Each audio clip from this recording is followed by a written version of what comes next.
Today, I want to talk about Psalm 1. This is a psalm that describes the blessed person and what he does to gain favor with the Lord, and how we can learn from his ways as well. I learned 3 lessons from these 6 verses, and I want to share them with you.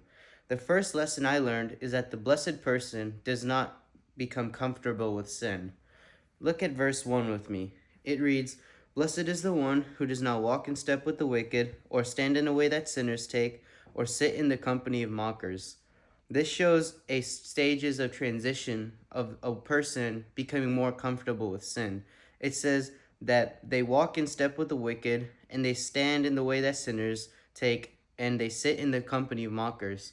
It's showing them being more comfortable with people who do wrong things and aren't willing to step up for what is right. But as Christians, we know that we're supposed to take the way of the blessed man and try and pull people away from these patterns and help them adjust as Christ would have helped them. The second lesson I learned is that once we help get rid of sin in our lives, we should replace it with God's word. Look at verse 2 with me.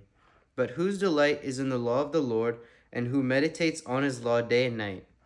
God tells us here that our delight should be in the law of the Lord, and it should build our lives up, and it should help us grow in our faith with him. The third and final lesson I learned in this psalm is verse 6, which gives us an assurance of what results in this and how we can be sure that we have success through this. Read it with me. "For the Lord watches over the way of the righteous, but the way of the wicked leads to destruction." This is an assurance that God gives us that as we try and get rid of sin in our lives and destroy these patterns, and as we try and delight in God's word and hide it in our heart, that He will watch over us and try and help us prosper. But He warns us that as the wicked go to destruction, we shouldn't follow that path.